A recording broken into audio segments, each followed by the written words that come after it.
Yo, what up, what up, what up? Welcome back to Pnoid News. Man, listen, so I wanted to stand here and go over some of this Baltimore stuff that happened with this bridge, right? Because I hear a lot of conspiracy theories popping off, right? And I've even seen Jimmy Dore hopping in, and I don't fucking blame him. I get it, man. Listen, everybody wants the clicks, and I'll probably put some clickbaity nonsense on here, right? So let's play this, and we're gonna look at this right as a whole, and I want you to see some things. First off, right here, right? This is an important thing. Like, you see this motherfucking it's black smoke coming out, right? That's kind of an important thing. Now look at the back end starting to try to swing around as they're trying to get the fuck out of the goddamn way. Right, it's kind of just floating, or they lost steering as a whole, right? And so like it's basically just floating down current. It's being picked up by the current and being pulled the hell out, right? Now I also want you to see something else, right? You see this over here? This is the bottom of the bridge pillar. You notice that there's not a lot of protection for it.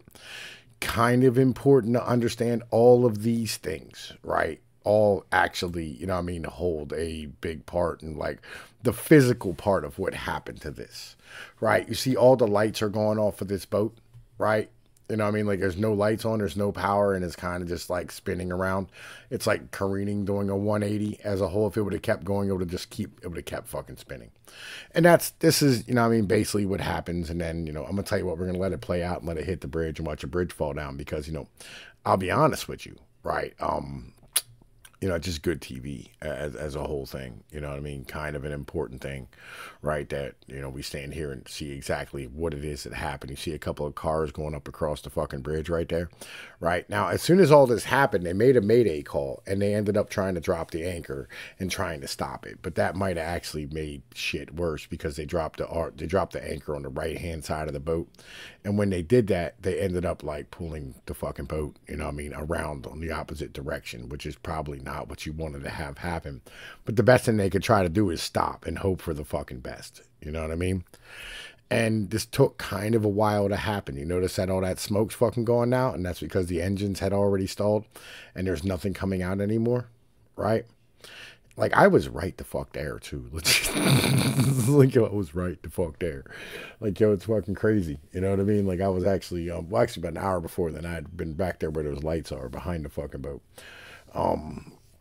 Picking up or dropping off a load down at whatchamacallit. And then, boom, it hits the fucking bridge, right? And the whole fucking thing collapses, and it's all over with, right? And see a couple cars go into the water, and I mean, they're on the right-hand side. All right, so let's talk about this, right? Because this is kind of a like important ass thing as far as stuff's concerned, right? So let's go over everything. Okay, so this boat was heading to Sri Lanka, right? And Sri Lanka has been in a massive economic crisis since 2019. They decided to try and stand here and go completely, what was it? Completely completely clean growing, right? You know what I mean? I'm trying to think of the word, organic, right? And it hasn't worked out for them. Like, things have been pretty fucking bad. And on top of that, they robbed things. Also wanted to address the idea of neoliberalism, right? You know what I'm saying? So when you have neoliberalist policies, you don't end up making like the investments and the infrastructure that you need to make to be able to have things continue to happen the way you want them to happen, right? Like, for instance, those bridge pillars probably should have been protected better, but you know what, man? Nobody wanted to fucking pay for it. You know, it just tends to be how it works. Let's see what else we got here, because I got a whole bunch of stuff here about this fucking boat and what's going on. Oh, okay, so the ship shares the name of the Spanish surrealist painter Salvatore Dali. Built by South Korea's Hyundai Heavy Industries, one of the world's largest shipbuilders, the Dolly was launched in late 2014. It's owned by Grace Ocean Private Limited, flies a Singapore flag, and is powered by diesel engines, right? Here's an income tax statement about this fucking boat, right? Fucking Grace Ocean Private Limited during the period of 30 September 2019 to 31 August 2023, both dates inclusive, in respect to the loan amount of US $6,426,000 under a loan agreement dated 24 September 2019 between Mizuho Bank Limited and Grace Ocean Private Limited that is used for the purpose of financing the purchase and installation of exhaust gas cleaning system for the vessel Dolly and is exempt from tax, right?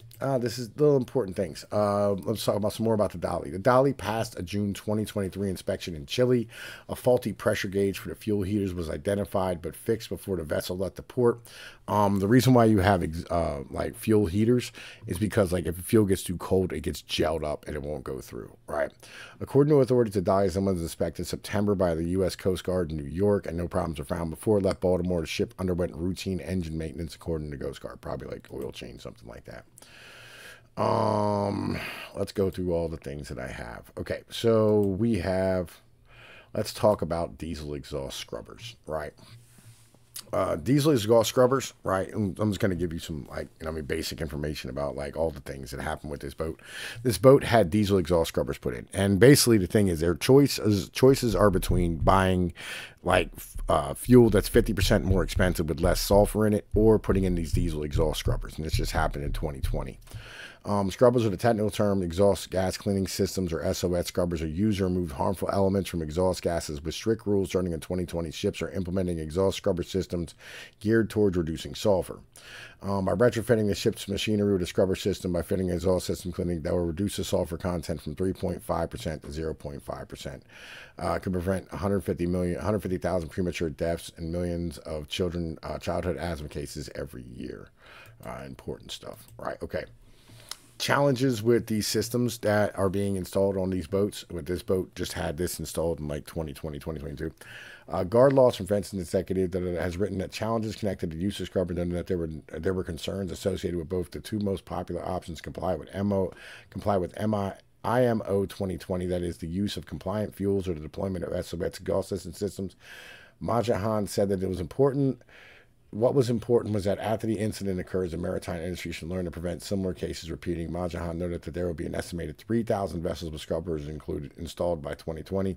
For the majority of owners and their crew members, scrubber systems would be a new technology, and with any new system, teething problems were to be expected.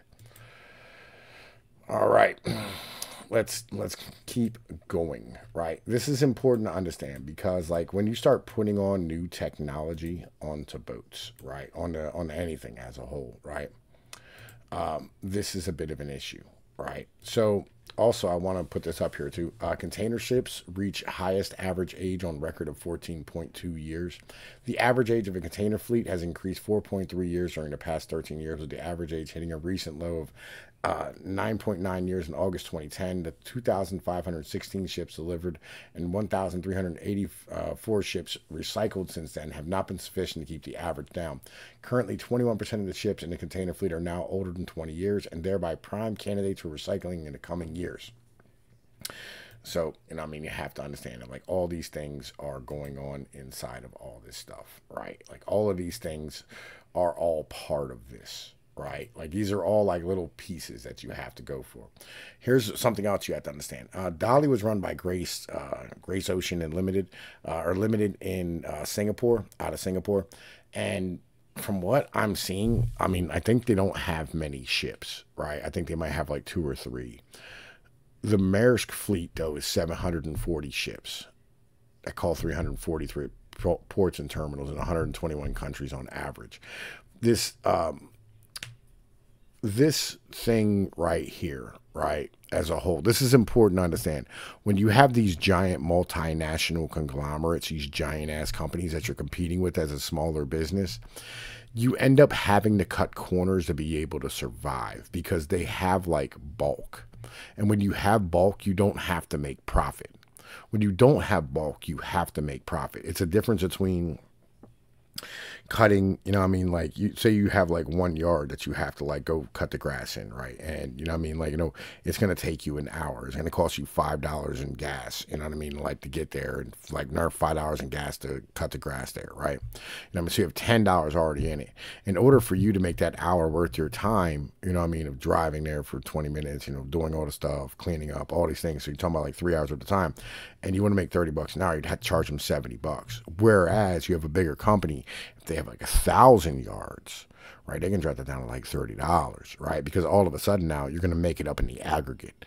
This is the big difference. And this is a problem that we have in a lot of these industries right now, where we're having this conversation and we're talking about these type of things of why is everything breaking down? And this is another point too. is that everything on average is breaking down. Everything is falling apart because we've maxed out what we can do, right? This is an important part of this as well, right? Is that like we're kind of at the level where everybody's standing here going like, what do we do?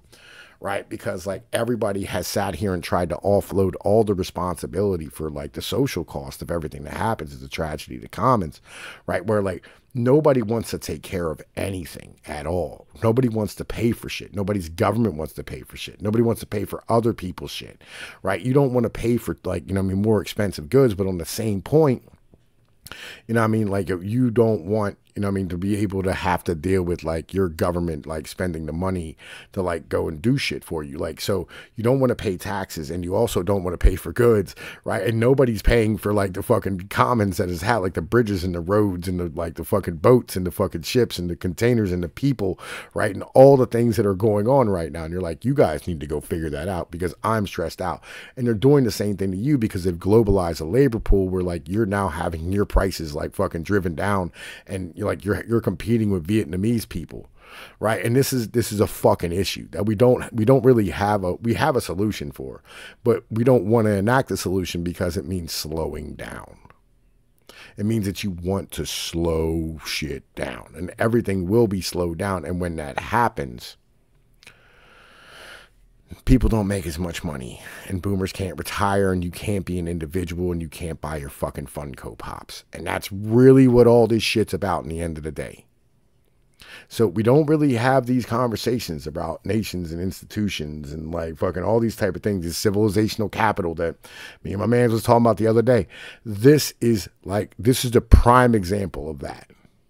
Right. And everybody wants it to be some conspiracy theory because everybody wants to have somebody to blame. When the truth of the matter is, you should take those fucking three fingers when you're pointing one at somebody else and look at who they pointing at because it's you. You're the problem. Right. You're the issue. This happened because you want cheap shit. This happened because you want your stocks to go up. This happened because you want GDP to go up. This happened because of the fact that you wanted to continue to have fucking exponential growth forever without having to pay the fucking piper. Well, guess what? You're going to start paying the piper more and more and more. And you can't blame everybody else forever. Eventually, you're going to have to take the fucking responsibility and go, oh, maybe we should stop. Maybe we should slow down and have a conversation about all this shit and have everybody's fucking concerns brought to the table and get where we need to go. But yo, look, man, I'm Tom Pease with Pnoid News. I'm the fuck up out of here. Later.